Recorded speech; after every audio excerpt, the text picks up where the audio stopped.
Assalamualaikum warahmatullahi wabarakatuh.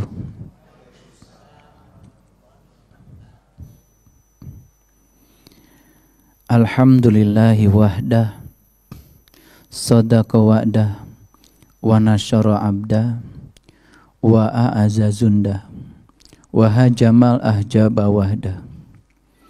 Ashhadu an la ilaha illallah wahdahu la syarikalah, wa ashhadu anna Muhammadan abduhu wa rasuluh sallallahu alaihi wasallam la nabiyya ba'dah. Allahumma salli ala Sayyidina Muhammad wa ala ali Sayyidina Muhammad kama sallaita ala Sayyidina Ibrahim wa barik ala Sayyidina Muhammad wa ala ali Sayyidina Muhammad kama barakta ala Sayyidina Ibrahim fil alamina innaka Hamidum Majid. Subhanaka la ilma lana illa ma 'allamtana innaka antal alimul hakim. Subhanakallahumma rabbana wa bihamdika asyhadu an la ilaha illa anta astaghfiruka wa atubu ilaik. Astaghfirullahaladzim, astaghfirullahaladzim, astaghfirullahaladzim. Allazi la ilaha illa huwal hayyul qayyum wa atubu ilaih. Min jami'il ma'asi wa dhunub, la hawla wa la quwata illa billahil aliyyil adim. Kehidupan yang dianugerahkan Allah kepada kita merupakan sebuah kehormatan, karena Dia yang maha segalanya masih berkenan untuk tinggal di rumah kecil yang bernama tubuh ini.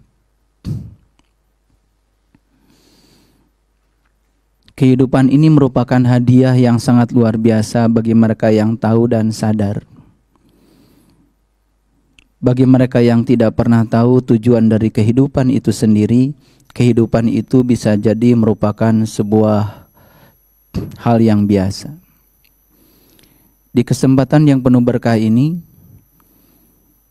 semoga Allah memberikan izin dan ridhonya, kita akan belajar untuk menemukan rahasia diri, belajar ilmu hakikat, untuk lebih mengetahui tentang tujuan dari kehidupan kita. Alangkah bahagianya manusia yang sudah bisa memerankan diri sejatinya di semesta kecil ini, seperti Allah memerankan dirinya di semesta yang besar. Karena memang tujuan kita berada di semesta kecil ini adalah belajar untuk menjadi seperti peran Dia di semesta yang besar. Kalau kita perhatikan, di semesta yang sangat besar, di alam makrokosmos, tidak ada satu ruang sejengkal pun yang tidak ada Allah hadir di dalamnya. Setiap kekosongan di ruang semesta yang besar itu selalu beliau hadir. Hadir sebagai kecerdasan semesta tanpa batas, hadir sebagai energi, hadir juga sebagai materi. Karena materi berasal dari energi yang memampat, dan energi juga berasal dari kemampuan beliau untuk melakukan usaha penciptaan, pemeliharaan dan peleburan, sebagaimana yang sudah dijelaskan di episode yang sebelumnya. Banyak sekali sesungguhnya rahasia semesta yang dibentangkan di dalam diri kita.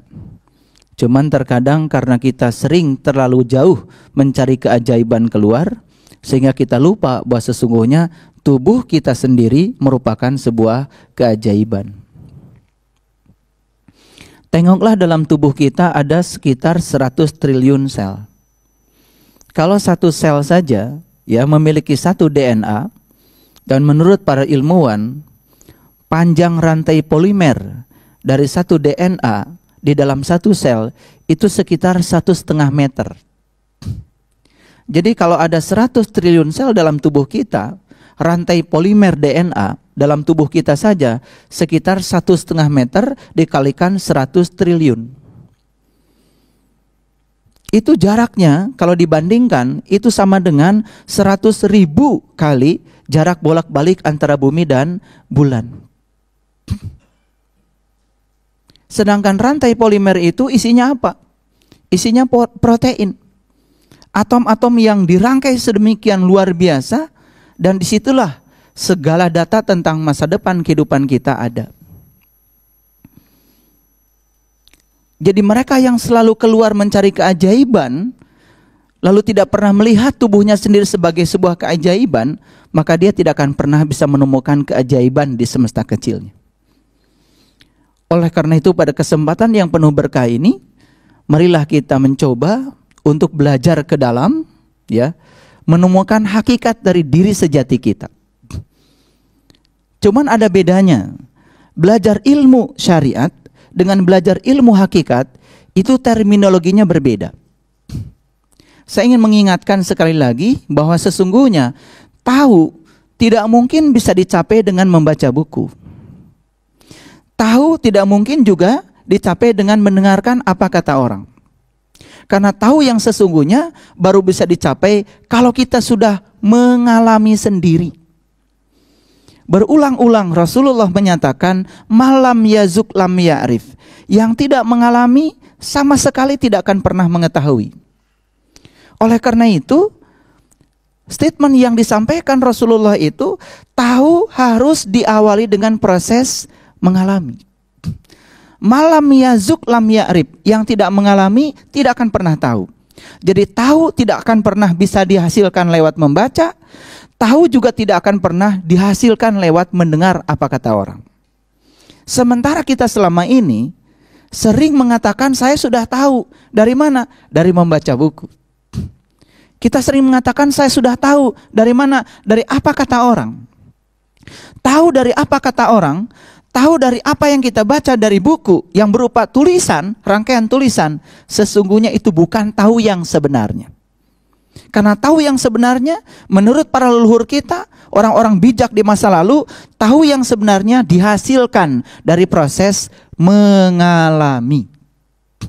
Itu sebabnya, untuk tahu diperlukan keberanian untuk mengalami. Cuman sayang sekali, banyak di antara kita yang tidak memiliki keberanian untuk itu. Kadang-kadang takut untuk mengalami.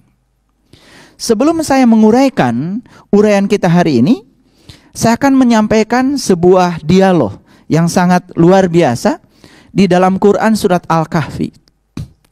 Jadi kalau kita membaca surat Al-Kahfi dari ayat yang ke-67, surat yang ke-18 sampai ayat yang ke-78, di situ ada dialog antara Nabi Musa dengan Nabi Khidir. Supaya lengkap, saya akan bacakan dulu dialognya. Dan nanti kita akan coba kupas satu persatu, lalu apa relevansinya dengan kajian kita hari ini. Di ayat yang ke-67, ya, dialognya seperti ini.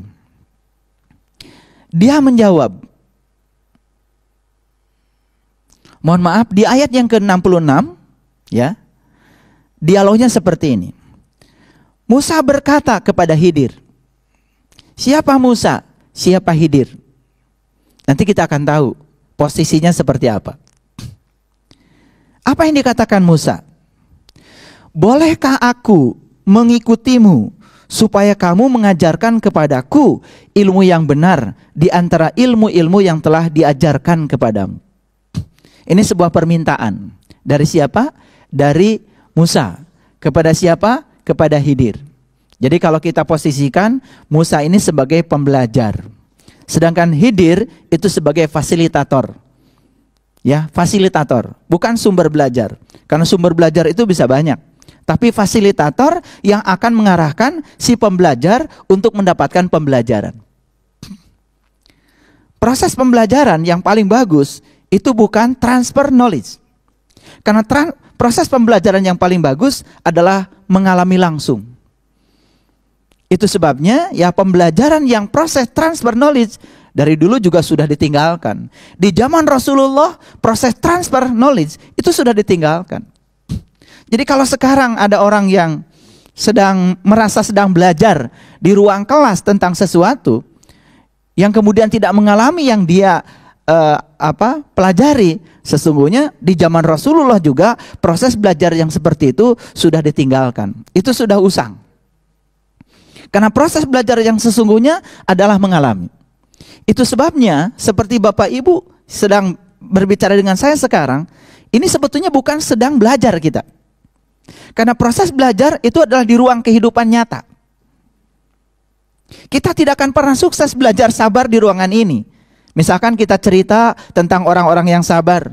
Kita hanya bisa mendongeng tentang orang sabar. Tapi kita tidak akan pernah bisa menjadi orang yang sabar di ruangan ini. Mendongeng tentang orang-orang yang baik di masa lalu, kita juga tidak akan pernah berubah menjadi orang baik di masa kini lewat proses belajar seperti ini. Jadi ini sebetulnya hanya untuk menyadarkan bahwa di ruangan ini tidak pernah terjadi proses belajar yang sesungguhnya.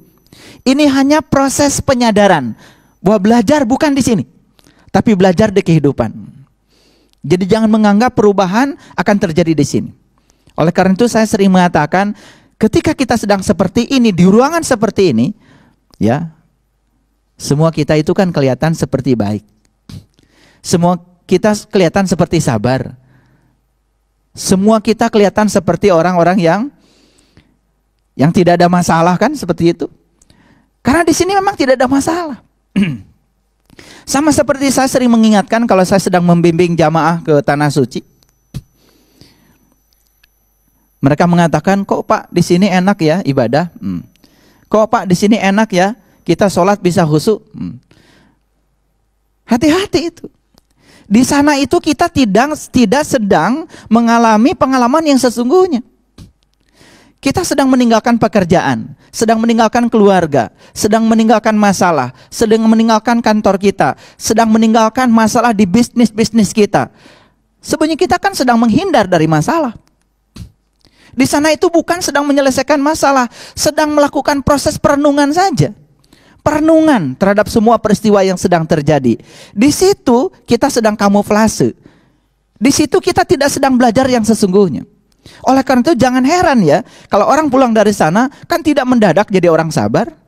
Pulang dari sana tidak mendadak menjadi orang yang baik, karena di sana hanya proses kontemplasi, hanya proses perenungan saja. Karena belajar yang sesungguhnya di kehidupan nyata. Nah, oleh karena itu dialog antara Musa dengan Khidir menjadi sangat menarik. Bolehkah aku mengikutimu supaya kamu mengajarkan kepadaku ilmu yang benar di antara ilmu yang telah diajarkan kepadamu? Itu pertanyaannya Musa. Apa jawabannya Khidir? Dia menjawab, sesungguhnya kamu sekali-kali tidak akan sanggup sabar bersama aku. Kok begitu ya? Khidir kok bicaranya seperti itu pada Musa? Seorang guru tentu saja sudah mengetahui kapasitas muridnya. Seorang guru tentu saja sudah punya banyak pengalaman ya tentang kapasitas seorang muridnya. Makanya lalu bukan buruk sangka. Khidir mengatakan, sesungguhnya kamu sekali-kali tidak akan sanggup sabar bersama aku. Coba kita lihat nanti dan kita coba potret dialog ini untuk kita. Kemudian Khidir melanjutkan, dan bagaimana kamu dapat sabar atas sesuatu yang kamu belum mempunyai pengetahuan yang cukup tentang itu. Biasanya kalau orang pengetahuannya sedikit, biasanya kan sedikit-sedikit nanya, sedikit-sedikit nanya. Itu biasanya karena pengetahuannya sedikit. Orang yang pengetahuannya sedikit biasanya dikit-dikit nyalahkan orang, dikit-dikit nyalahkan orang, dikit-dikit menghukum orang. Kan seperti itu. Itu yang disebut dengan sifat kekanak-kanakan dalam belajar. Kita lanjutkan. Di ayat yang ke-69. Musa berkata, insya Allah kamu akan mendapati aku sebagai orang yang sabar. Dan aku tidak akan menentangmu dalam sesuatu urusan pun. Ini janjinya Musa. Tidak akan menentang dalam segala urusan. Lalu ayat yang ke-70, dia berkata, jika kamu mengikutiku, Ini kata Khidir. Maka janganlah kamu menanyakan kepadaku tentang sesuatu apapun sampai aku sendiri menerangkannya kepadamu. Jadi ini larangan dari Khidir kepada Musa. Janganlah kamu menanyakan kepadaku tentang sesuatu apapun sampai aku sendiri menerangkannya kepadamu. Ini bukan otoritas guru seperti itu. Tetapi seorang guru itu tentu saja baru akan menerangkan kepada muridnya kalau sang murid itu sudah dibimbing untuk mengalami. Contoh, seorang guru yang tidak baik, dia langsung menginformasikan pada muridnya bahwa suhu udara di tempat ini sekian derajat.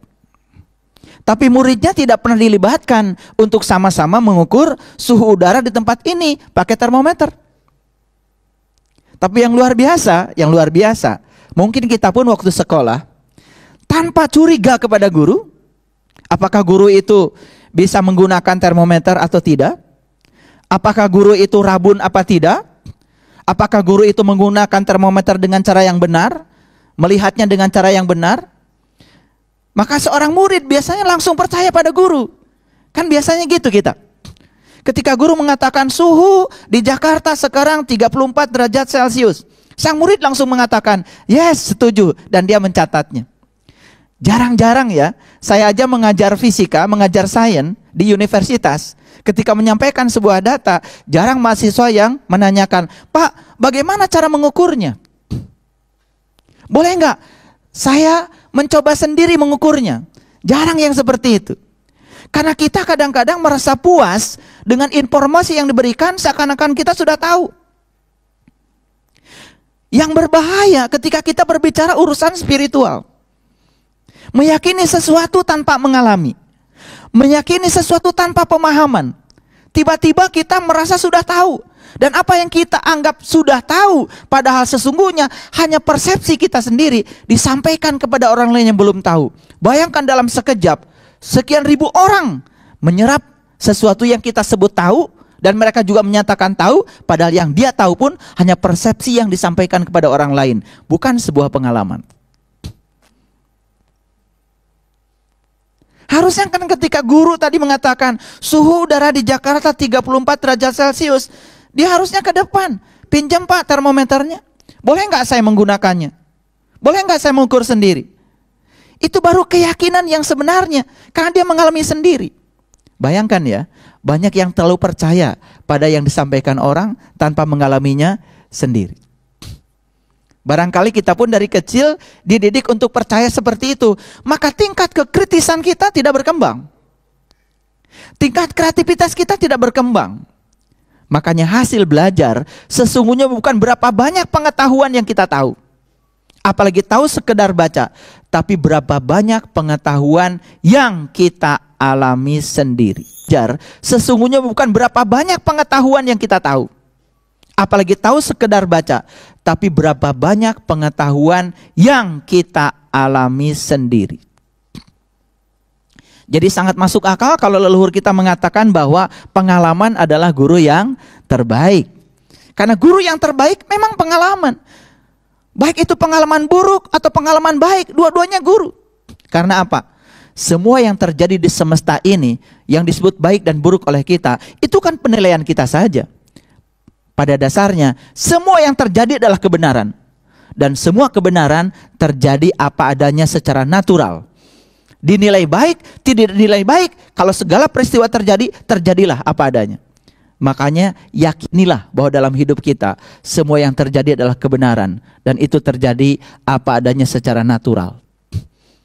Makanya orang yang sudah di tingkat itu kesadarannya, tidak terjebak lagi oleh penilaian baik dan buruk. Ada yang bertanya kepada saya, Pak, kira-kira bagaimana ya masa depan saya? Saya bilang, masa depan kamu tergantung apa yang kamu pikirkan, apa yang kamu bicarakan, dan apa yang kamu lakukan saat ini. Kenapa begitu, Pak? Karena yang sedang kita pikirkan, yang sedang kita bicarakan, yang sedang kita lakukan saat ini, sesungguhnya kita seakan-akan sedang membuat sebuah skenario besar tentang nasib dan takdir kita di masa depan. Semua skenario nasib dan takdir kita di masa depan itu direkayasa oleh pikiran, kata-kata dan perbuatan yang kita lakukan saat ini. Jadi yang menentukan masa depan kita itu 3 hal itu yang kita lakukan saat ini. Baik, kita lanjutkan lagi, ya. Jika kamu mengikutiku, kata Khidir kepada Musa, kalau kamu ikut dengan aku, belajar sama aku, maka janganlah kamu menanyakan kepadaku tentang sesuatu apapun sampai aku sendiri menerangkannya kepadamu. Nah, ada 2 tipe guru. Satu, ada guru yang menerangkan tanpa siswanya diajak mengalami. Yang kedua, ada tipe guru yang menerangkan setelah siswa mengalami. Kira-kira kita mau pilih tipe guru yang mana? Pasti kalau disuruh memilih kita akan pilih tipe guru yang kedua. Tapi kita kadang-kadang sering tidak penasaran. Ya. Sering tidak penasaran. Rasa ingin tahu kita itu terkadang-kadang ya tidak berkembang. Ya. Jadi kalau kita disuruh, wah, kalau kamu tidak melakukan ini akan begitu, kalau kamu tidak melakukan ini akan begini, apa saja yang dikatakan orang kita ikut saja tanpa kita memikirkannya. Itu sebabnya ya kecerdasan Tuhan yang dititipkan kepada kita yang bernama pikiran ini terkadang tidak berkembang. Itu sebabnya saya merasa prihatin walaupun tidak boleh prihatin. Hampir kebanyakan ya hasil lulusan pendidikan sekarang ini di tanah air kita, ya, bukan orang-orang yang berpikir kritis dan kreatif, tapi orang-orang yang merasa dirinya tahu karena dia sudah mengumpulkan sejumlah pengetahuan di kepalanya. Padahal dalam hidup, pengetahuan itu tidak menolong. Karena yang menolong dalam hidup adalah keterampilan menyelesaikan masalah. Dan itu dibantu oleh kekritisan dan kekreatifan di dalam berpikir. Jadi hasil pendidikan itu sesungguhnya adalah mengembangkan keterampilan berpikir. Itu sebabnya belajar agama pun sebetulnya adalah mengembangkan keterampilan berpikir. Sampai suatu saat pikiran kita itu selaras dengan keinginan dari jiwa yang ada di dalam tubuh kita. Baik, kita lanjutkan dulu ya. Ayat yang ke-71. Nah, setelah diterima nih ya, Musa oleh Khidir menjadi muridnya. Walaupun dengan persyaratan-persyaratan yang seperti tadi, kamu jangan bertanya tentang sesuatu sebelum aku menerangkannya kepadamu. Dengan persyaratan-persyaratan yang semacam itu, kemudian mereka berjalan. Ini ayat yang selanjutnya, Al-Kahfi ayat 71. Maka berjalanlah keduanya, hingga tatkala keduanya menaiki perahu, lalu Khidir melobanginya. Lalu Musa berkata, mengapa kamu melobangi perahu itu? Akibatnya kamu akan menenggelamkan penumpangnya. Sesungguhnya kamu telah berbuat sesuatu kesalahan yang besar. Protes bukan ini? Protes bukan ini? Nah, ini protes pertama Musa kepada Khidir dalam perjalanan belajarnya. Jadi ketika Khidir melubangi perahu, Musa protes. Mengapa kamu lubangi perahu itu? Akibatnya kamu akan menenggelamkan penumpangnya. Sesungguhnya kamu telah berbuat sesuatu kesalahan yang besar. Bayangkan, gurunya sendiri disalahkan. Nanti saya akan memberikan sebuah ilustrasi betapa beda belajar ilmu syariat dengan belajar ilmu hakikat. Nanti kita akan melihat perbedaannya. Tidak bisa terminologi belajar ilmu syariat diterapkan untuk memahami ilmu-ilmu hakikat. Kita lanjutkan dialog berikutnya. Di ayat yang ke-72, Khidir berkata, bukankah aku telah berkata, sesungguhnya kamu sekali-kali tidak akan sanggup sabar bersama dengan aku.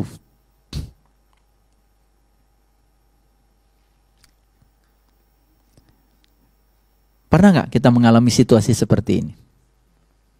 Kayaknya kita pernah ya, bahkan sering ya, sering. Guru belum selesai bicara, sudah memotong.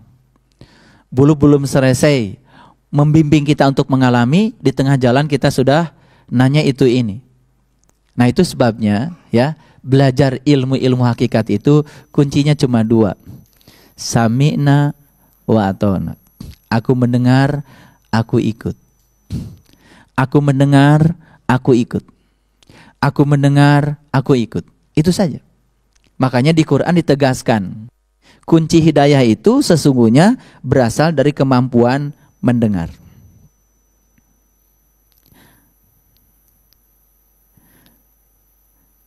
Orang-orang yang mau mendengar dan mengikuti yang dia dengar, maka dialah calon-calon penerima hidayah. Dan di Quran dikatakan lebih tinggi lagi, itu calon ulul albab. Alladzina yastami'unal qaul fayattabi'una ahsanahu ulaika hadahumullah ulaika hum ulul albab. Jadi ternyata ulul albab itu harus dicapai dengan hidayah. Dan hidayah harus dicapai dengan mau mendengar. Mau mendengar dan mengikuti. Jadi kunci hidayah itu sebetulnya menurut Quran adalah dari kemampuan mendengar. Makanya dengarkan dulu sampai selesai, baru ambil kesimpulan. Nah, belum selesai orang bicara sudah mengambil kesimpulan, kan biasanya kesimpulannya salah. Coba perhatikan ya, dalam debat-debat kusir. Debat kusir itu debat yang sama-sama tidak tahu. Jadi si A dengan si B sedang berdebat tentang sesuatu hal yang dua-duanya masing-masing juga belum mengalami. Misalkan si A dengan si B berdebat tentang sebuah daerah. Si A belum ke daerah itu, si B belum ke daerah itu. Tapi berdebat tentang daerah itu seakan-akan dua-duanya pernah ke daerah itu. Padahal dua-duanya baru membaca dan apa kata orang. Disitulah sebetulnya gagal paham sering terjadi. Itu yang disebut dengan ya salah persepsi. Baik, kita lanjutkan dulu. Ya. Musa berkata, dari tadi di ayat yang ke-72 kan ditegur. Kata Khidir, bukankah aku telah berkata, sesungguhnya kamu sekali-kali tidak akan sanggup sabar bersama dengan aku. Itu teguran dari Khidir. Apa jawaban Musa? Di ayat yang ke-73 dari Al-Kahfi. Musa berkata, janganlah kamu menghukum aku karena kelupaanku. Dan janganlah kamu membebani aku dengan sesuatu kesulitan dalam urusanku. Jadi ketika ditegur seperti itu, Musa malah menjawab seperti itu. Nah, hati-hati, ini yang sedang kita bicarakan Quran loh. Dialog ini diabadikan di dalam Quran surat Al-Kahfi. Makanya kalau kita membaca surat Al-Kahfi dari ayat 1 sampai ayat 110 itu makna, ya syarat dengan makna spiritual, syarat dengan makna-makna hakikat. Luar biasa. Dan saya jamin ya, siapapun tidak akan pernah bisa mengalami Al-Kahfi, apalagi ya memahami Al-Kahfi, kalau tidak dibimbing oleh seorang guru. Karena memasuki gua yang bisa memberikan keselamatan, gua apa yang bisa memberikan keselamatan? Di dunia ini tidak ada satu gua pun yang bisa menjamin keselamatan kalau kita masuk ke dalamnya.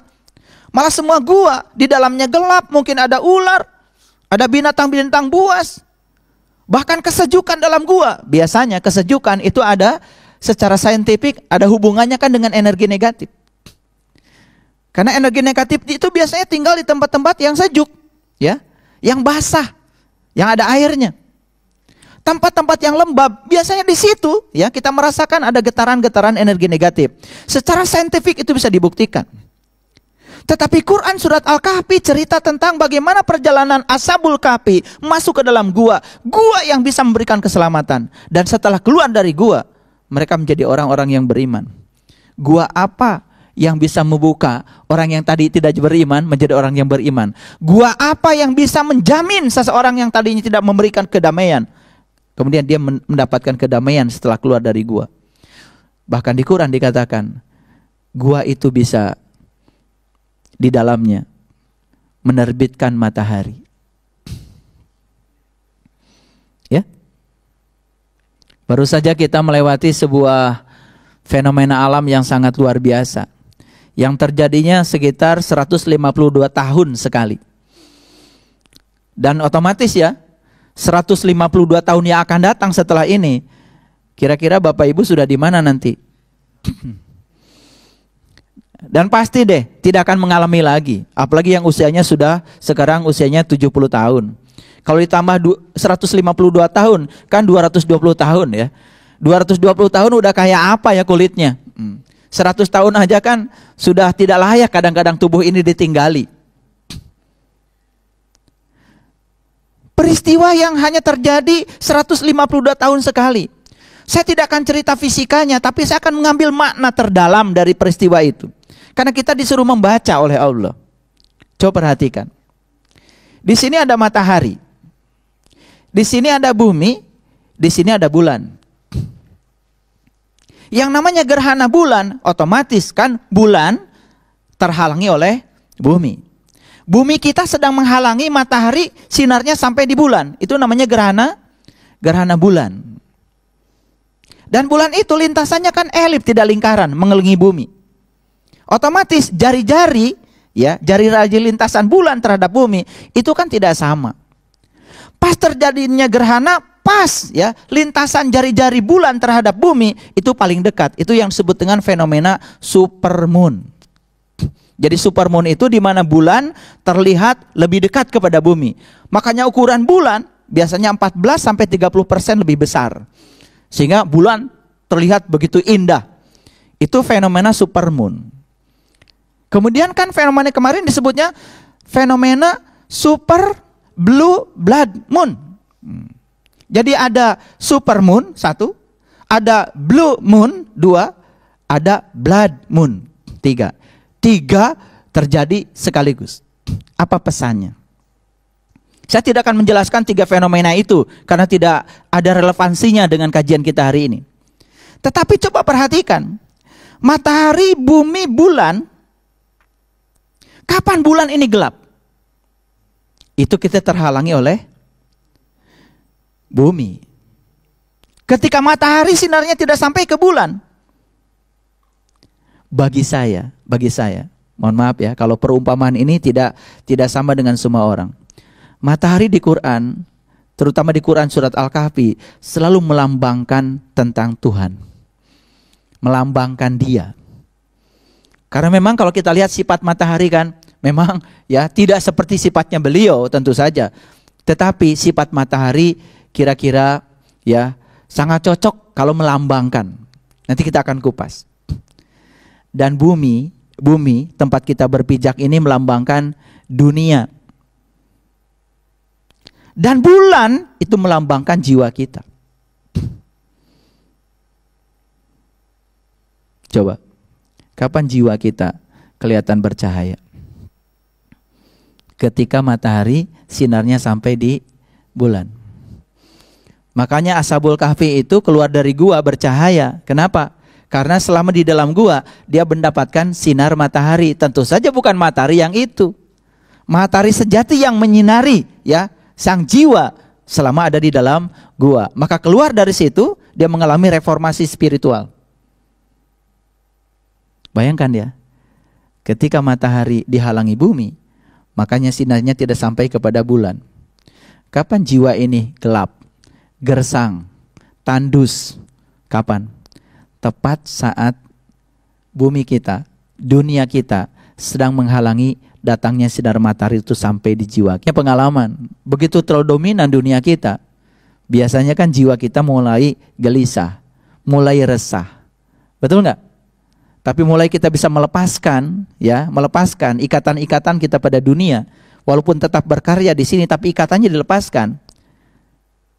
Kadang-kadang jiwa kita purnama, seperti bulan. Kapan bulan purnama? Tentu saja saat bulan tidak terhalang apapun. Dan melihat bulan purnama kan cantiknya luar biasa. Makanya jangan heran ya, kalau ada orang yang punya kemampuan untuk melihat, ya. Ini ada orang sosoknya putih, bersih dari sisi fisik, tapi nggak ada auranya. Pancaran jiwanya tidak ada. Ada orang yang mungkin sosoknya kulitnya hitam, ya, legam bahkan. Tetapi pancaran sinar dari dirinya itu ada. Ada wibawa Tuhan lah di dalam dirinya. Karena apa? Ketika jiwa mendapatkan cahaya dari Tuhan, maka jiwa itu sedang memerankan dirinya di tubuh ini seperti Tuhan memerankan dirinya di semesta yang besar. Dan itulah kesuksesan hidup sesungguhnya.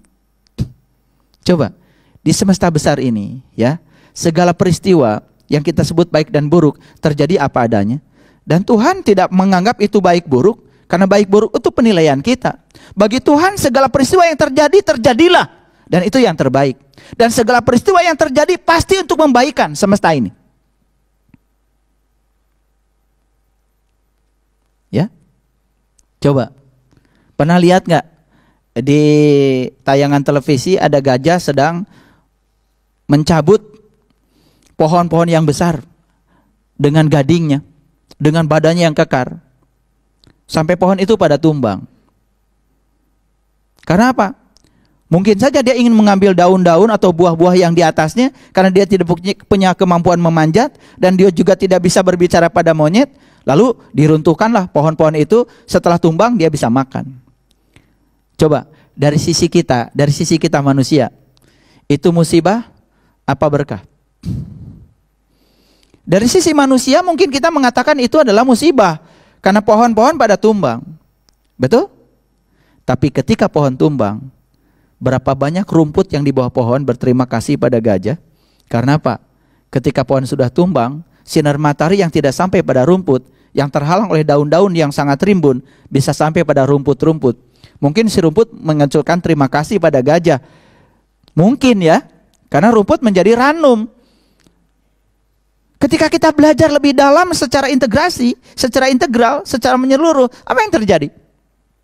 Semua yang kita sebut salah itu ternyata tidak salah. Betul nggak? Makanya jangan mengatakan sesuatu itu salah, belum benar saja. Pada akhirnya pasti akan ditemukan ya titik benarnya. Makanya disitulah proses belajar itu terjadi. Perlu kesabaran. Nah, dalam ayat ini, dalam dialog ayat ini, ternyata Khidir ini belum sabar ya. Ya, kita lanjutkan dialognya. Maka berjalanlah keduanya hingga tatkala keduanya berjumpa dengan seorang anak, maka Khidir membunuhnya. Sekali lagi saya ingin menyampaikan ya, di Quran surat Al-Kahfi itu cerita simbolik itu dari ayat 1 sampai ayat 110 itu sangat padat sekali. Cerita simbolik luar biasa. Ada cerita di ayat yang sebelumnya begini ceritanya.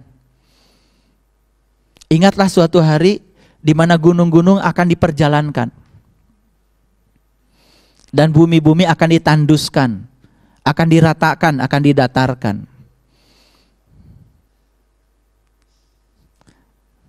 Bagaimana itu? Gunungnya diperjalankan, bumi didatarkan. Dalam bahasa fisik, gimana? Apa yang terjadi? Kan sulit memahaminya. Tapi dalam bahasa spiritual, itu memberikan makna yang luar biasa. Oke, kita lanjutkan dulu. Maka berjalanlah keduanya hingga tatkala keduanya berjumpa dengan seorang anak, maka Khidir membunuhnya. Mungkin ya, dalam bahasa kita aja yang awam, ketika kok Khidir membunuh anak.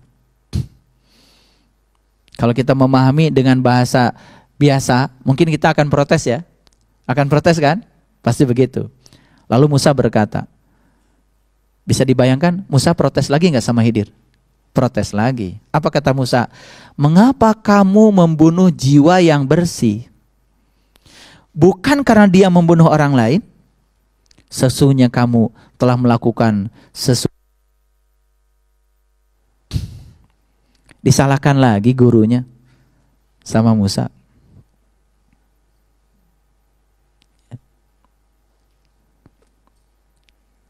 Mohon maaf ya, Bapak Ibu. Ada orang yang terbunuh karena ada orang yang membunuh. Siapa yang salah? Nah, karena kita masih terjebak oleh benar salah, maka kita langsung akan mengatakan yang salah adalah yang membunuh. Maka yang membunuh kan dihukum.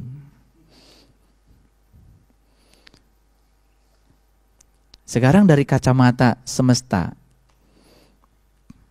siapa tahu orang yang harus terbunuh ini punya beban karma di masa lalu, sehingga dia memang harus menjalani sebuah peristiwa itu untuk membebaskan hutang karmanya supaya dia lunas. Dari sudut pandang semesta, kan? Betul nggak? Saya bukan melegalkan pembunuhan, tapi kita memang kalau ada yang membunuh, ada yang dibunuh, ya yang membunuh dihukum dari sisi hukum duniawi, ya. Tetapi dari kacamata spiritual bisa jadi ada pelajaran yang lebih dalam, sehingga kita tidak terjebak pada benar salah. Karena semua yang harus terjadi memang begitulah terjadi. Di balik itu pasti ada pesan yang sedang disampaikan Allah. Nah, kadang-kadang kita tidak pandai untuk mengambil pesannya. Baik, kita lanjutkan, ya. Musa berkata, ya. Jadi ketika Khidir membunuh seorang anak tadi, kemudian Musa protes. Protesnya, mengapa kamu membunuh jiwa yang bersih? Sesungguhnya kamu telah melakukan sesuatu yang mungkar, kata Musa. Apa jawaban Khidir? Khidir berkata di ayat 75, bukankah sudah kukatakan kepadamu bahwa sesungguhnya kamu tidak akan dapat sabar bersamaku. Sudah berapa kali gak sabarnya? 2 kali. Pertama waktu Khidir melobangi perahu. Yang kedua waktu Khidir membunuh seorang anak. Kemudian Musa berkata, jika aku bertanya kepadamu tentang sesuatu sesudah kali ini, maka janganlah kau memperbolehkan aku menyertaimu. Sesungguhnya kamu sudah memberikan cukup peluang kepadaku. Mulai agak sadar. Di level ini Musa mulai sadar. Belum ditegur kan? Belum ditegur. Tapi sudah sadar. Kalau aku bertanya lagi setelah ini yang ketiga kali, boleh deh. Aku usir aja. Jadi muridmu. Kira-kira begitu kalau bahasa kita. Sudah ditegur belum? Belum. Sudah dilarang bertanya? Belum. Memang dilarang bertanya dari awal. Tapi di fase ini kan Khidir belum bicara apa-apa sama Musa. Kita lanjutkan ayat selanjutnya. Akhirnya keduanya jalan lagi. Maka keduanya berjalan hingga tatkala keduanya sampai kepada penduduk suatu negeri, mereka meminta dijamu kepada penduduk negeri itu, tetapi penduduk negeri itu tidak mau menjamu mereka. Kemudian keduanya mendapatkan dalam negeri itu dinding rumah yang hampir roboh, maka Khidir menegakkan dinding itu. Musa berkata, jikalau kamu mau, niscaya kamu mengambil upah untuk itu. Protes lagi. Lalu berikutnya apa? Khidir berkata, inilah perpisahan antara aku dengan kamu. Jadinya berpisah toh? Gagal ya belajar? Gagal belajar. Kelak akan kuberitahukan kepadamu tujuan perbuatan-perbuatan yang kamu tidak dapat sabar terhadapnya.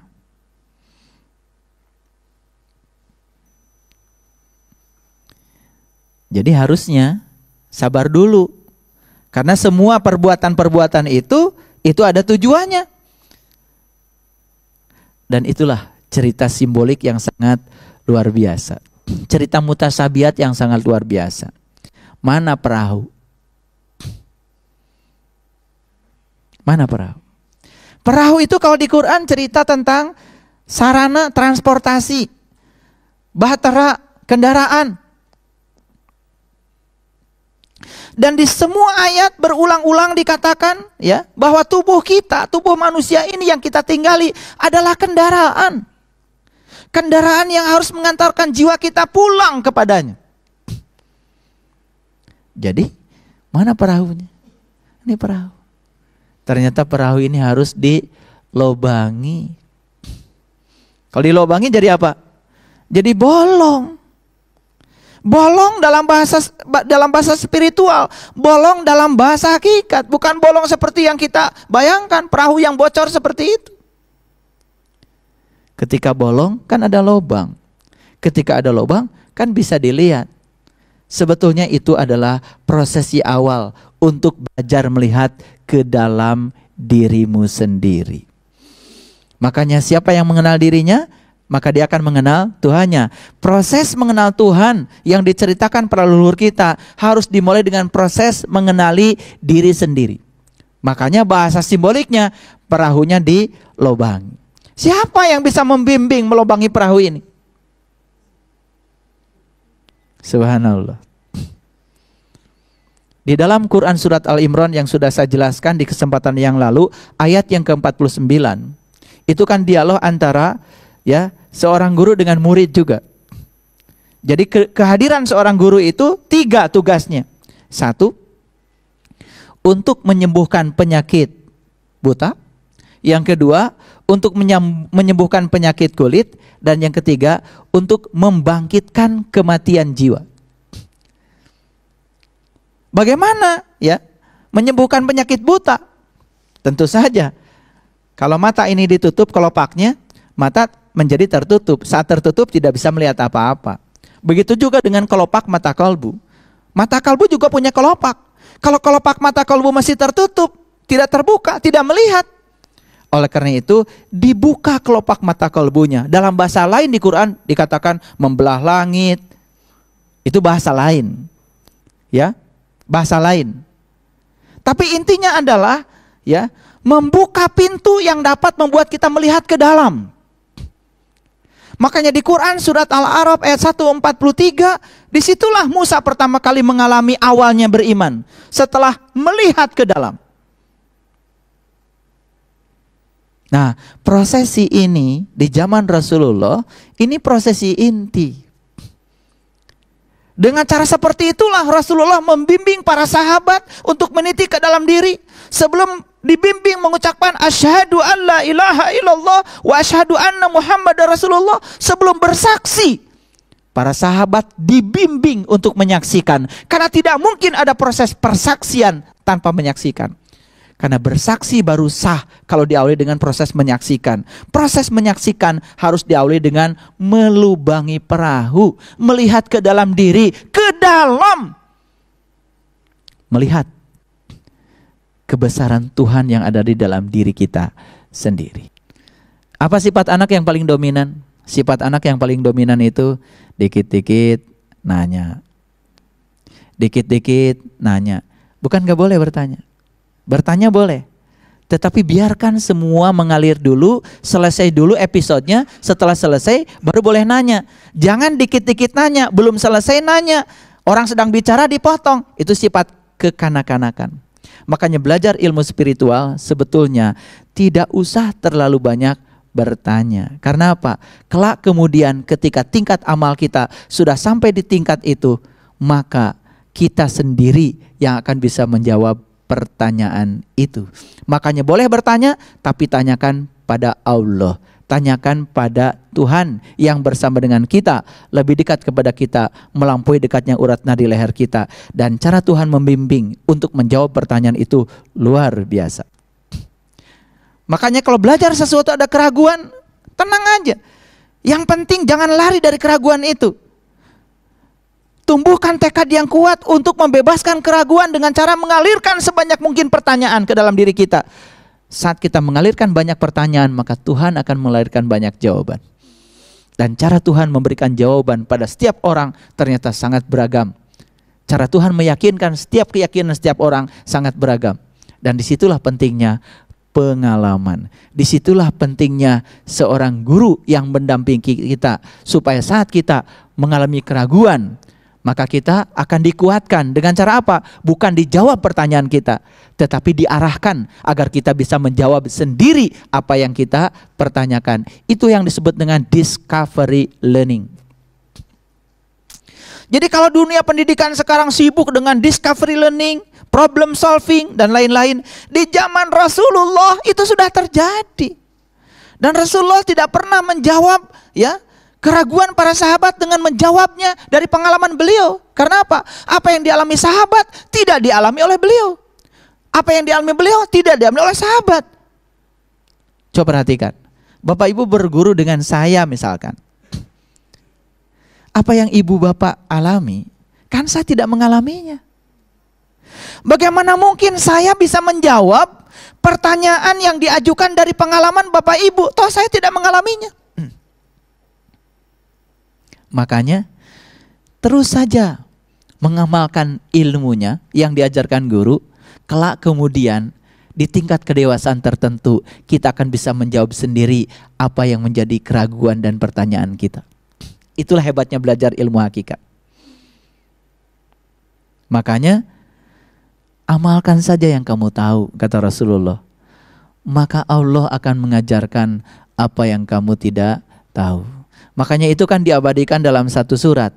Iqra bismi rabbikal ladzi khalaq. Bacalah, lihatlah, pelenglah, tataplah, simaklah. Iqra itu. Siapa yang harus dibaca? Bismi rabbikal ladzi khalaq. Tuhan yang ada dalam dirimu, yang telah menciptakan kamu. Khalaqal insana min 'alaq. Iqra wa rabbukal akram. Allazi 'allama bil qalam, 'allamal insan malam ya'lam. Dia akan mengajarkan kamu dengan penanya sendiri, dan dia akan mengajarkan apa yang kamu tidak tahu. Jadi tugas kita apa? Iqra saja. Melihat saja ke dalam sebanyak mungkin. Meniti ke dalam sebanyak mungkin. Pengalaman meniti ke dalam akan menghasilkan jawaban-jawaban atas semua keraguan dan pertanyaan kita sendiri. Disitulah kerennya belajar ilmu hakikat. Jadi sebetulnya belajar yang paling memuaskan adalah menemukan sendiri jawaban dari diri kita sendiri. Menemukan kebenaran dari diri kita sendiri, itulah yang disebut dengan belajar. Jadi otomatis belajar yang sesungguhnya, tahu yang sesungguhnya, bukan membaca buku apa kata orang. Mohon maaf ya, kita belajar tentang agama, mohon maaf, kita banyak baca buku. Apalagi ada buku cerita tentang pengalaman seseorang, pengalaman pribadi. Ada orang yang mengalami pengalaman spiritual ditulis dalam bentuk buku. Kemudian kita membaca buku itu, hati-hati. Itu pengalaman beliau yang ditulis, bukan pengalaman kita. Paling kalau kita baca buku, sekedar menyamakan pengalaman kita sama atau tidak, atau konfirmasi. Tetapi jangan kemudian menjiplak semua. Seakan-akan yang dialami orang lain, dialami oleh kita. Yang luar biasa, pengalaman orang diceritakan jadi pengalaman kita. Itu kan aneh. Kita membaca buku tentang pengalaman pribadi seseorang. Kemudian kita baca diulang-ulang sampai hafal buku itu. Setelah itu apa yang dialami orang, kita bicarakan pada orang lain. Sama sekali kita tidak mengalami dan tidak berhak menceritakannya. Luar biasa. Itu sebabnya ya, di Quran Allah berulang-ulang mengatakan kul, kul, kul, kul. Katakan, katakan, katakan. Banyak sekali suruhan Allah untuk itu. Dan banyak orang yang kemudian secara awam menangkap, kalau Allah bilang katakan, langsung dikatakan. Coba, kul huwallahu ahad. Katakanlah bahwa dia ahad. Apa yang Bapak Ibu lakukan? Langsung mengatakan dia ahad gitu. Bagaimana kita bisa mengatakan dia ahad kalau kita belum mengalami ahad? Bagaimana kita bisa mengatakan dia ahad kalau kita belum memahami ahad? Karena kata-kata yang tidak berdasarkan pengalaman dan pemahaman, itu adalah kata-kata kosong yang tidak ada artinya apa-apa. Disinilah ada perspektif yang harus kita ubah dalam belajar. Mohon maaf ya, kita belajar Quran dari mana mulainya? Dari belajar bahasa Arab. Tertatih-tatih kita belajar bahasa Arab. Padahal sudah ada kan terjemahan Quran? Sudah ada terjemahan Quran? Sudah ada. Itu terjemahan Quran diterjemahkan oleh orang yang pasti mengerti bahasa Arab. Dijamin deh. Terus apa belajar itu harus memulai dari nol? Kan nggak mesti. Makanya Einstein mengatakan, ya, kalau ingin maju, belajarlah dari apa yang sudah dikerjakan orang. Einstein menemukan yang namanya fenomena efek fotolistrik dalam fisika, kan tidak memulai dari awal. Belajar dari orang namanya Rutherford, belajar dari orang yang namanya Bohr, belajar dari orang namanya Wilson Sommerfeld, belajar dari banyak orang, belajar dari Max Planck, belajar. Makanya beliau mengatakan, tidak ada yang berjasa di semesta ini. Karena semua orang itu hanya meneruskan pekerjaan yang dilakukan orang sebelumnya. Dalam riset, coba kalau kita belajar melihat jurnal-jurnal tentang riset, kan jarang orang riset dari awal. Makanya ibu bapak mungkin pernah dulu bikin skripsi ya kecil-kecilan untuk S1. Pernah kan? Ya, kan di situ ada saran. Saran itu adalah keterbatasan kita melakukan riset karena waktu dan dana. Dan biasanya saran itu dibaca oleh orang lain yang mau riset, melanjutkan riset kita. Makanya dia tidak pernah dari nol, dari apa yang pernah dikerjakan orang. Makanya kita tidak pernah berdiri sendiri dalam ilmu pengetahuan. Karena apa? Kita hanya melanjutkan apa yang dikerjakan orang. Oke, sekarang kita sudah lihat terjemahan Quran banyak. Terjemahan Quran banyak. Baik. Jujur saya ingin mengatakan, Bapak Ibu pernah enggak membaca terjemahan Quran? Terjemahannya aja. Dari Al-Fatihah sampai Anas. Acungkan tangan, pernah? Atau tidak membaca seperti itu, dikit-dikit deh. Membaca surat Al-Baqarah misalkan, satu ayat. Atau membaca surat An-Nisa satu ayat. Misalkan di An-Nisa ayat 66 ada kata-kata begini. Bunuhlah dirimu, keluarlah dari kampungmu. Dan yang melakukan itu hanya sedikit dari antara kamu. Dan jika kamu melaksanakan pelajaran itu, tentu saja itu lebih baik bagimu dan akan menguatkan imanmu. Pernah baca ayat itu? Pernah. Apa yang tertangkap di kepala? Pusing. Betul nggak? Pusing kan? Nah. Begitu baca surat Al-Baqarah ayat 63. Dan ingatlah ketika aku mengambil janji darimu, aku angkat gunung di atasmu. Dan pegang teguh apa yang aku pertunjukkan padamu. Dan ingat apa yang ada di dalamnya, supaya kamu bertakwa. Membaca ayat itu, apa yang terjadi di kepala? Pusing. Sekarang saya tanya, membaca ayat yang mana Bapak Ibu nggak pusing? Begitu membaca judulnya udah pusing. Al-Baqarah, sapi betina.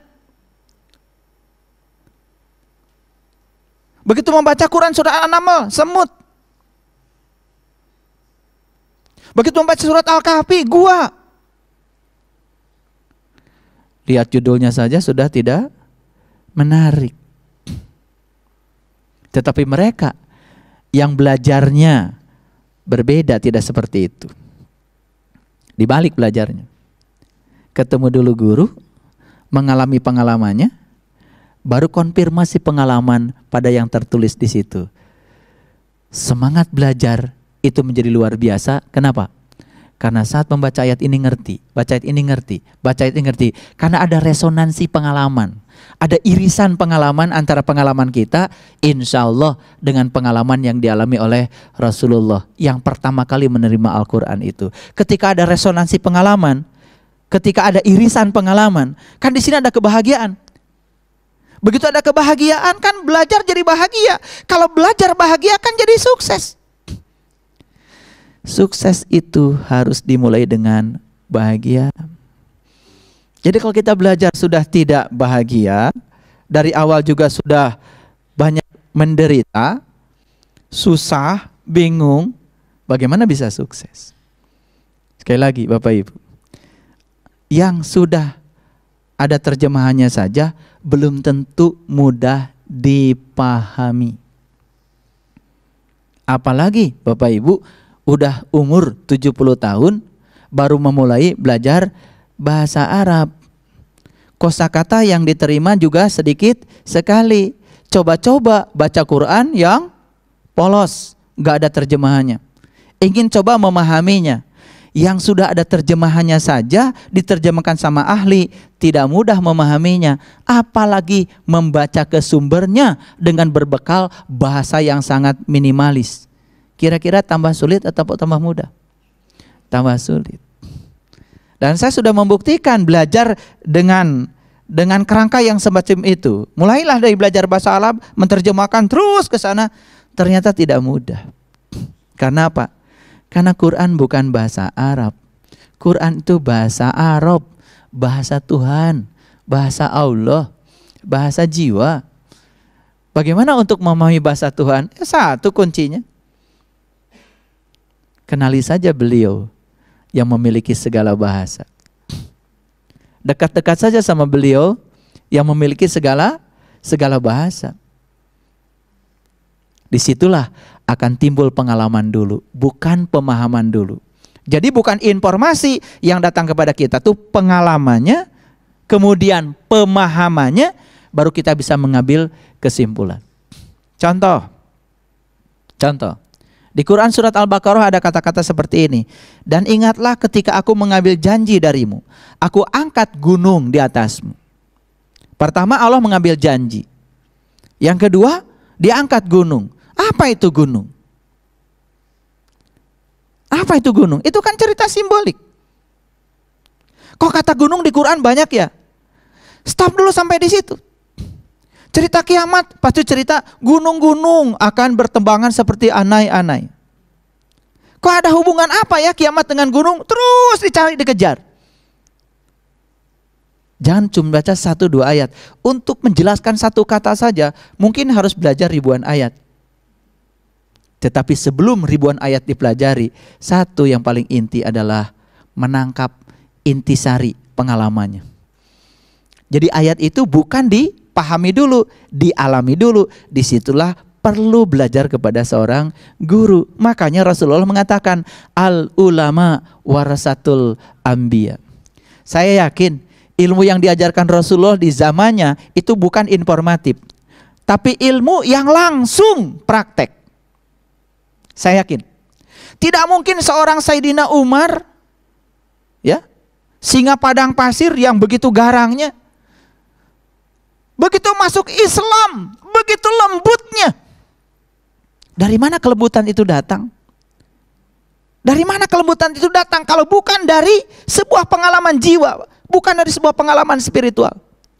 Dan saya yakin sebelum Sayyidina Umar dibimbing membaca syahadat, saya yakin Sayyidina Umar dibimbing mengalami dulu syahadatnya. Itu sebabnya syahadatnya menjadi penuh dengan getaran, ada energinya. Sama seperti Bapak Ibu, baca syahadat kan sudah banyak sekali ya, ribuan kali selama hidup. Sehari semalam saja baca syahadat kurang lebih kan paling tidak 17 kali. Ya toh? Iya. Tetapi syahadat demi syahadat yang dibacakan biasa saja, kering-kering saja, tidak ada air mata, tidak ada getaran. Kenapa? Nggak ada energinya. Karena ketika materi tidak memiliki energi, materi itu mati. Ya, kita punya makanan nggak ada rasa, kan makanan pasti tidak kita makan, dianggap sampah. Karena baru mau kita makan kalau makanan itu mengandung rasa, karena nilai makanan ada di rasanya. Baik, sekarang kita kembali lagi. Jadi ternyata ya, belajar ilmu syariat, betul, langkahnya dari situ. Kalau ingin belajar ilmu syariat, langkahnya dari situ. Dari informatif dulu, jalannya seperti itu. Tapi belajar ilmu hakikat, ternyata terbalik. Harus dari pengalaman dulu, baru memasuki proses pemahaman. Nah, kita ingin tahu hakikat, tapi cara belajarnya terbalik. Nah, metode belajarnya salah. Akibatnya apa? Ya nggak nyampe-nyampe. Coba kita belajar syahadat. Dari mana kita mulainya dulu? Kan kita dengar orang. Dengar orang kan? Dengar orang. Ada orang baca syahadat, asyhadu an la ilaha illallah wa asyhadu anna Muhammadar Rasulullah. Kemudian kita tiru. Saya tanya, kalau burung beo disuruh meniru kalimat itu bisa? Kan meniru dalam bahasa lisan, burung saja bisa. Tapi apakah burung bertanggung jawab terhadap yang dia ucapkan? Kan tidak mesti, dia sedang latihan bicara kok. Manusia kan beda. Dari semua makhluk yang ada di semesta ini, manusialah yang diberi banyak pilihan peran di semesta ini. Oke, kita buktikan. Api, begitu dinyalakan, perannya cuma satu kok. Hanya untuk memberi panas. Air, ketika ada, perannya cuma satu, hanya untuk memberikan kesejukan. Pohon rambutan, perannya cuma satu, ngasih rambutan. Gak bisa pohon rambutan ngasih peran yang lain. Misalkan jalan-jalan ke mall, gak boleh. Pohon mangga, perannya cuma satu, ngasih mangga kok. Gak ada pohon mangga jalan-jalan ke pasar. Tapi manusia itu makhluk satu-satunya yang diperan begitu banyak peran. Dikasih pilihan banyak peran. Mau jadi orang baik boleh. Menjadi orang buruk boleh. Belajar saja menanggung risiko dari pilihanmu sendiri, kan begitu. Pohon pete, ngasih pete aja. Gak ada pohon pete ngasih duren. Memang perannya cuma satu itu. Dan yang luar biasa, Bapak Ibu, punya pohon di rumah gak? Di rumahnya Ayah Jalil ada pohon mangga. Mangganya besar-besar, mangga kelapa. Perannya apa? Ngasih mangga. Dan itu pohon mangga gak pernah, ya, gak pernah minta mangga. Ngasih aja satu arah. Gak pernah begitu mau dipetik pohon mangga lari-lari, gak pernah. Dan kalau pohon mangga dibiarkan, mati gak pohon mangga? Mati gak pohon mangga? Coba pohon mangga di rumahnya ayah itu tanya, nanti kamu kalau mati mau masuk surga apa neraka?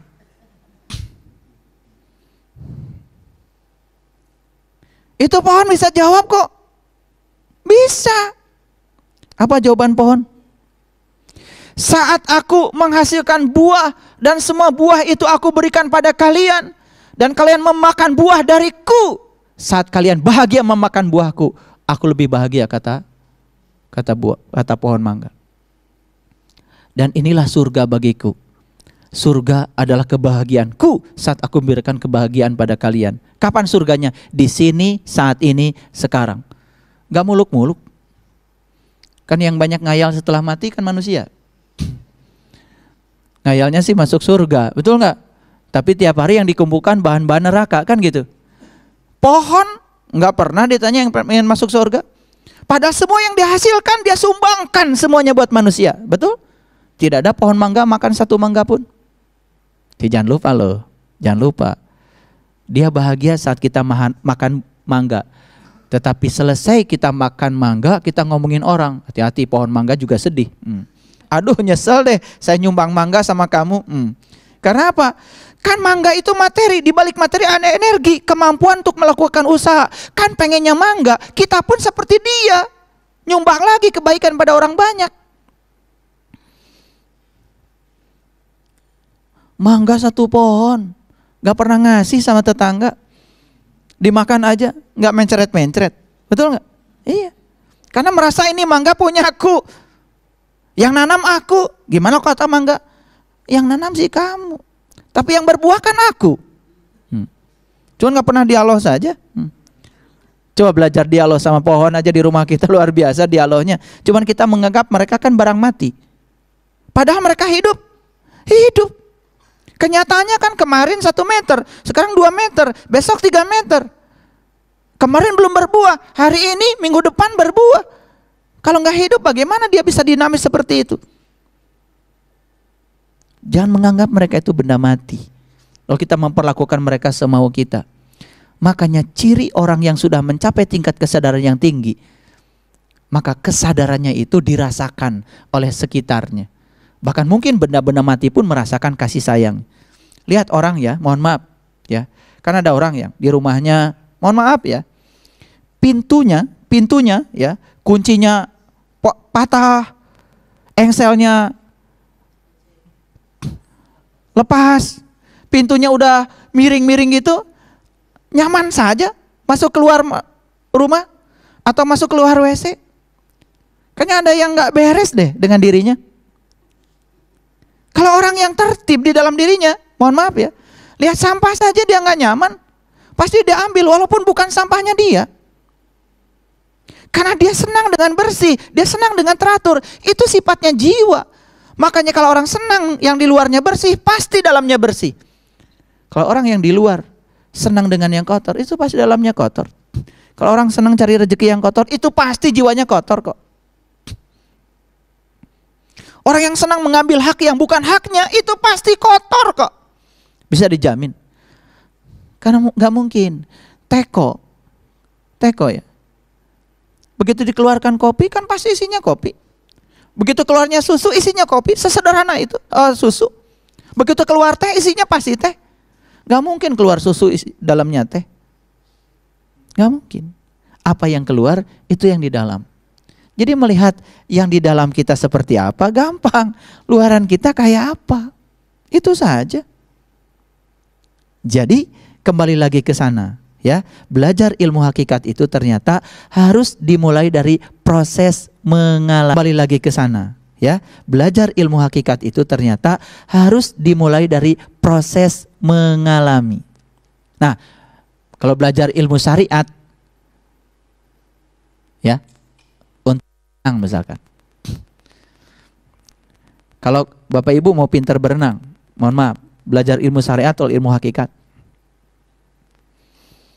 Oh, saya mau ngambil ilmu syariatnya saja, oke. Masuk kelas. Alatnya kapur dan papan tulis. Anak-anak, hari ini kita belajar renang. Ya, judulnya renang. Menghafalkan gaya-gaya renang. Gaya dada, gaya kupu-kupu, gitu kan?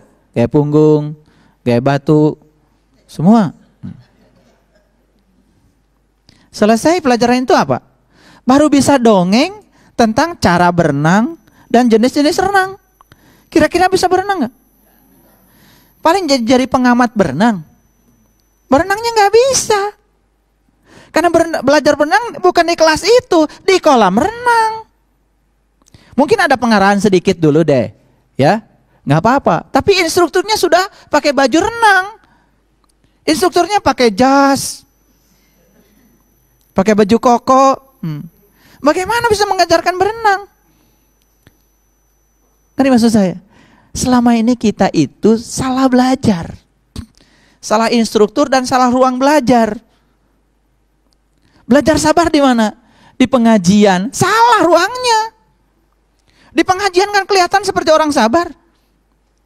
Belajar sabar kan kelasnya di rumah, di pasar, di jalan yang macet, di kantor, dengan orang-orang yang nyebelin, yang suka iri hati, yang pendendam, yang tidak bahagia kita naik pangkat, yang tidak bahagia kalau karir kita bagus. Kan lewat dia kita belajar. Jadi kalau gitu kehadiran mereka penting sekali. Itu sebabnya terima kehadiran mereka. Karena mereka dihadirkan pasti tidak buruk. Pasti ada tujuan. Buruknya itu karena kita menilai dia buruk. Coba. Jangan melihat sampah sebagai sampah. Lihat sampah sebagai pupuk yang akan membuat suburnya tanaman kita. Sudut pandang kita diubah, itu berbeda. Jangan melihat orang yang tidak berguna sebagai tidak berguna. Lihat dari dia. Pasti ada sisi lain yang sedang dipesankan Allah kepada kita. Cuman kita nggak bisa menangkap makna di balik itu. Sesederhana itu, ya. Karena sempurna dari kata samapurna. Sama pada akhirnya. Orang yang sudah sempurna kehidupannya, dia sudah bisa menerima semuanya. Seperti Allah yang maha sempurna, menerima semuanya. Kenapa? Kalau Allah mau bicara, Allah akan bilang begini. Wahai hamba-hambaku, sesungguhnya kalian diciptakan olehku dengan cara yang sama. Dengan cinta yang sama. Dari bahan yang sama. Untuk diperankan olehku, untuk peran dariku, dari Tuhan yang sama. Bahwa peran yang engkau perankan dalam kehidupan berbeda, itu adalah peran-peran titipan dariku. Tugas kalian cuma satu, terimalah segala peran yang diberikan aku padamu. Itu saja. Makanya kan pertanyaan yang paling mendasar bagi kita, kalau ada pertanyaan seperti ini, sebetulnya Tuhan yang butuh manusia atau manusia yang butuh Tuhan? Ayo mikir. Tuhan yang butuh manusia atau manusia yang butuh Tuhan? Apa? Manusia yang butuh Tuhan. Salah. Tuhan yang butuh manusia. Ini HP. Ada penciptanya? Ada penciptanya? Nah, penciptanya butuh HP atau HP butuh penciptanya? Mana yang benar? Penciptanya butuh HP, maka dia bikin HP. HP itu untuk menyenangkan penciptanya. Makanya kalau ditanya, Tuhan butuh manusia atau manusia butuh Tuhan? Selama ini kita belajar keliru. Bagaimana mungkin Tuhan butuh kita? Loh, Tuhan menciptakan kita karena Tuhan butuh kita. Apa kebutuhan Tuhan? Kan Tuhan bilang, sesungguhnya aku adalah perbenaran yang tersembunyi. Aku ingin agar aku dikenali, maka aku ciptakan makhluk agar dia mengenali aku dengan diriku. Apa kepentingan Tuhan menciptakan kita? Untuk mengenali dia kok. Nah, kalau kita sadar, oh ternyata Tuhan punya kepentingan dengan kita, maka Tuhan menciptakan kita. Kalau Tuhan punya kepentingan dengan kita dan Tuhan menciptakan kita, berikutnya kesadaran apa yang tumbuhkan pada diri kita? Sadar bahwa kita hidup bukan untuk kita. Kita hidup untuk Tuhan. Sekarang pertanyaannya, coba jawab pertanyaan saya dengan jujur. Kita bekerja digerakkan oleh kebutuhan atau oleh Tuhan? Jawab dulu yang jujur. Digerakkan oleh kebutuhan. Betul? Kita nabung digerakkan oleh takut kekurangan uang di masa depan atau digerakkan oleh Tuhan?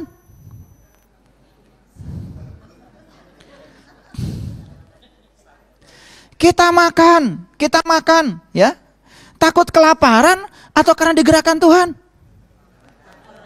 Kita minum, takut kekurangan air tubuh kita atau digerakkan Tuhan? Jangan-jangan 99,99% aktivitas hidup kita hari ini bukan digerakkan oleh Tuhan, tapi digerakkan oleh keinginan-keinginan kita sendiri. Lalu di mana Tuhan yang menciptakan kita? Dan hebatnya Tuhan tidak menghukum. Sekalipun kamu terus-menerus menggunakan kehidupan yang dianugerahkan Tuhan, kata Tuhan, aku telah hadiahkan kepadamu. Bahkan aku melinggih dalam tubuhmu sebuah kehormatan. Tapi seburuk apapun perilakumu, aku tetap menyayangimu. Karena aku ciptakan kamu dengan cinta dan aku menunggu kamu pulang dengan penuh harap dan cinta. Jadi Tuhan menunggu kita pulang. Dari mana sumbernya penderitaan manusia? Kan dari situ sesungguhnya. Karena kita lupa, kita diciptakan Tuhan seakan-akan untuk kita. Padahal Tuhan menciptakan kita untuk Tuhan. Harusnya apa? Harusnya kita berserah diri dong sama Tuhan yang menciptakan kita. Terserah Tuhan mau pakai saya untuk tujuan beliau yang mana. Apa yang kita lakukan selama ini? Kita menggunakan Tuhan untuk tujuan-tujuan hidup kita. Jika bisa, jika perlu Tuhan itu kalau bisa ya, dijadwal, dirantai. Betul? Biar Tuhan ngikuti apa maunya kita. Dengan alasan berdoa. Padahal doa itu sebetulnya bukan mengatur Tuhan. Doa itu menselaraskan kita agar kita dihadiri Tuhan. Makanya doa itu kan artinya adalah undangan pada Tuhan.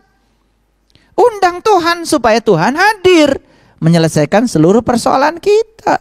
Karena dia yang paling mengerti apa yang terjadi pada kita. Karena bagi Tuhan tidak ada musibah dan berkah. Semua peristiwa memang peristiwa. Itulah kebenaran dan terjadi apa adanya. Tugas kita melihat di balik semua itu. Berada di kesadaran itu baru kita bisa merasakan, oh, jadi kita diciptakan Tuhan untuk Tuhan, bukan? Iya. Jadi siapa yang butuh? Kita butuh Tuhan atau Tuhan butuh kita? Tuhan butuh kita. Makanya karena Tuhan butuh kita, ikuti saja maunya Tuhan. Kata Tuhan, aku butuh kamu pulang. Dan supaya kamu pulang, maka kamu harus jadi orang sabar. maka aku berikan banyak ujian padamu, supaya ujian-ujian yang aku berikan itu membuat kamu menjadi orang sabar. Ketika puncak kesabaran sudah kamu capai, saat dimana kamu tidak diizinkan lagi tinggal di tubuh ini, saat kamu pulang, kamu sudah mudah pulang karena sudah hampir sama dengan yang aku mau. Pernah nggak kita sadar saat kita baca kalimat Bismillahirrahmanirrahim? Kadang-kadang latah saja. Karena ada hadis yang mengatakan kullu amrin dibalin la yubda'u bi basmalah fahuwa aqta. Setiap pekerjaan yang tidak dimulai dengan basmalah putus, tidak menjadi amal. Sudah saja kita setiap pekerjaan baca bismillah, setiap pekerjaan baca bismillah. Oke, mungkin secara syar'i yes. Secara syar'i ya, dari hukum fikih, hukum agama, dari hukum hadis yes, terpenuhi. Tapi hakikatnya terpenuhi enggak? Coba sadari. Atas nama Allah yang Maha Pengasih dan Maha Penyayang, atas nama loh. Apa boleh kita mewakili dia yang enggak kita kenali? Ngasih mandat aja enggak? Tiba-tiba kita GR aja merasa sebagai wakilnya. Pakai bismillah sih. Kalau yang pakai bismillah, habis baca bismillah ada kesadaran. Saya memberi uang kepada si A, membantu si A, karena Allah sedang menggunakan saya sebagai tangannya. Dalam kesadaran itu, apa perlu orang itu mengucapkan terima kasih kepada kita? Apa perlu orang itu kemudian menyanjung-nyanjung kita? Bahkan saat orang itu menghina kita setelah kita memberi kebaikan pada dia, tetap saja berbuat baik. Kenapa? Yang berbuat baik adalah Allah. Aku hanya menjadi kepanjangan tangannya saja. Dan kebaikan padamu itu dari Allah. Maka ucapkan saja alhamdulillah, segala puji bagi dia. Keren sebetulnya. Kalau dua kalimat itu saja sehari-hari kita implementasikan, bismillah, alhamdulillah, bismillah, alhamdulillah. Mungkin gak lengkap lah pakai bismillahirrahmanirrahim. Bismillah saja sama alhamdulillah, udah keren banget. Saat kita sadar bahwa kita sedang menjadi kepanjangan tangan dia, maka kita pun menjadi terbebas dari keinginan untuk mendapatkan pujian. Dan kita juga terbebas kalau seandainya ada celaan. Berbuat baik saja. Karena memang itu sudah merupakan hukum alam. Karena Tuhan sedang menggunakan kita sebagai kepanjangan tangannya. Kenapa? Karena aku diciptakan bukan untukku, untuk dia. Kelahiranku atas tujuan dia. Karena kelahiranku atas tujuan dia, terserah dia menggunakan untuk apa. Keren gak kalau sudah begitu? Keren. Di tingkat kesadaran itu, semua menjadi indah. Semua menjadi indah. Itulah luar biasa. Nah, bayangkan coba, kita tidak punya kesadaran seperti itu. Merasa kita yang paling memberi, merasa kita yang paling berjasa. Maka disitulah kan kita sering berhenti berbuat baik. Coba, kenapa ibu, bapak berhenti berbuat baik sama si A?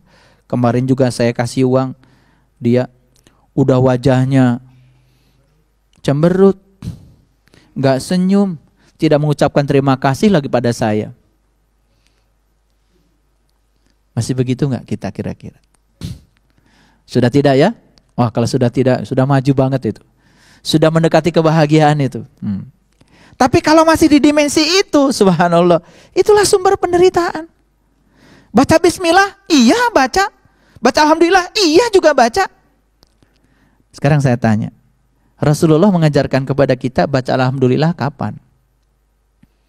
Kalau saya baca hadisnya, ucapan alhamdulillah ketika dapat musibah dan bersabar. Ucapan alhamdulillah ketika dapat berkah dan bersyukur. Jadi dalam musibah dan berkah, dua-duanya harus pakai alhamdulillah. Yang satu bersabar, yang satu bersyukur. Lanjutannya yang beda, tapi ucapannya ada. Sekarang tanya, pernah nggak ibu bapak gagal misalkan bisnis? Alhamdulillah bisnisnya gagal. Atau ngundang teman-teman syukuran? Nggak pernah.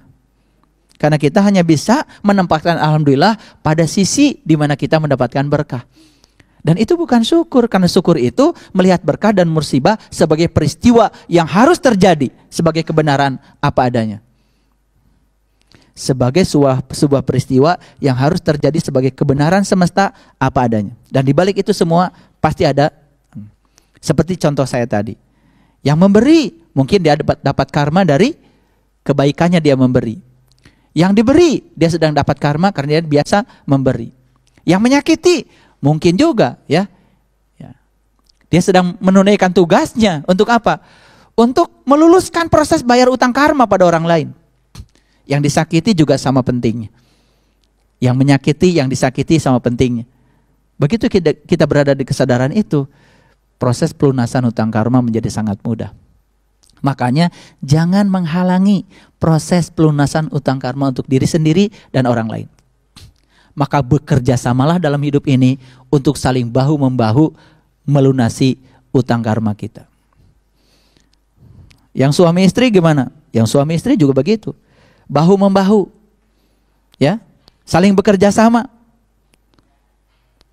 Kalau tidak sadar dengan itu, nanti bisa malah saling menyakiti, tidak saling menerima. Ada pernyataan yang sangat luar biasa dari Kiai Haji Mustafa Bisri. Beliau mengatakan begini, betul, malaikat itu selalu melakukan yang benar dan tidak pernah salah. Betul, setan itu selalu melakukan yang salah dan tidak melakukan yang benar.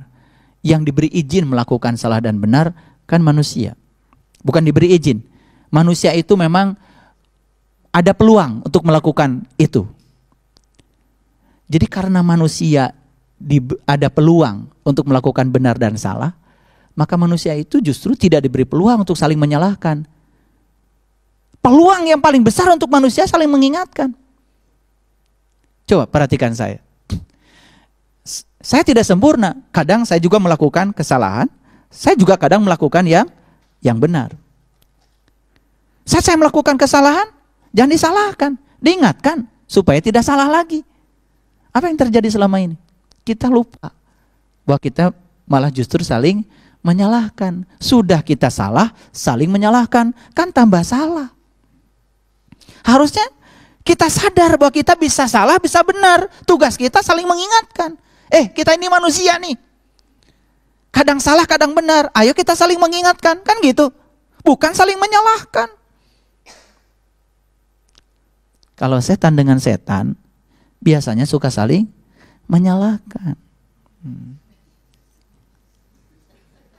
Lah iya, kan setan itu tempatnya salah. Makanya setan dengan setan saling menyalahkan. Jadi kalau ada manusia yang saling menyalahkan, kan sebetulnya dia nggak tahu siapa namanya itu. Jawab sendirilah. Makanya berhenti kita saling menyalahkan dan dibangun menjadi saling mengingatkan. Kesadaran bahwa manusia tempat salah dan benar itu bukan untuk saling menyalahkan, tapi kita untuk saling mengingatkan. Mengubah kalimatnya sedikit saja yang dilakukan oleh orang bijaksana, itu menjadi bijaksana kita. Tindakan kita juga menjadi sedikit halus, lembut. Makanya lihat orang yang sudah mencapai kebijaksanaan dalam pengetahuan spiritual dan sains atau semesta ini. Sejuk biasanya. Tidak pernah menebarkan kebencian, tidak pernah menebarkan kemarahan, ya. Sangat mengerikan ya. Kalau mau mengajarkan spiritual itu dengan memicu adrenalin para muridnya. Makanya kalau belajar spiritual harus bahagia. Kayak ibu-ibu sini, senyum aja dari tadi, ya. Belajar spiritual itu jangan cemberut. Karena yang sedang dipelajari kan kebahagiaan. Kalau kita ingin mempelajari kebahagiaan, untuk bahagia jalannya harus bahagia. Jadi belajar spiritual harus bahagia, senyum. Belajar spiritual dari datang di tempat ini cemberut aja. Udah gitu ditakut-takutin, ya. Oh, kerudungnya ngerapi itu, masuk neraka itu. Itu rambut keluar satu helai itu, masuk neraka. Sudah datang ke sini penuh dengan kedukaan, sedih, bingung dengan kehidupan. Begitu nyampe di ruangan ini, dimasukkan ya kata-kata yang memicu adrenalin. Otomatis tubuh kan tidak akan memproduksi hormon-hormon yang membahagiakan. Apa keluar dari sini akan kelihatan jadi bercahaya? Enggak. Kalau dari sini tambah keriting-keriting. Habis ngaji wajahnya malah jadi serem. Itu sesat, itu pengajian kayak gitu. Pengajian itu harus bahagia. Makanya di pengajian ceritakan yang bahagia. Bukankah para nabi dan para rasul itu memberikan kabar gembira? Coba baca ayat Quran diulang-ulang. Tugasnya para nabi dan para rasul itu membawa kabar gembira. Tidak ada di Quran mengatakan tugasnya mereka membawa kabar duka. Enggak ada. Karena bagi mereka duka pun bisa menjadikan suatu kegembiraan. Karena mereka sudah mencapai kesadaran itu.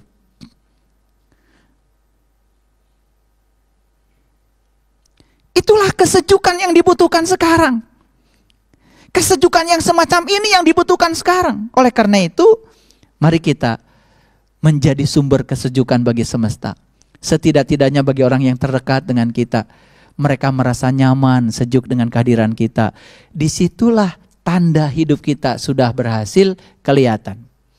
Karena apa? Agama tidak akan diukur dari berapa juz hafal Quran. Mungkin Bapak Ibu tidak menjadi orang yang hafiz. Hafizah, tidak begitu.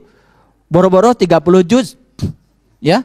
Judul surat aja sampai sekarang nggak hafal-hafal. Tetapi sudah bisa memberikan kesejukan pada lingkungan. Bagi saya, aduh itu luar biasa. Itu agama.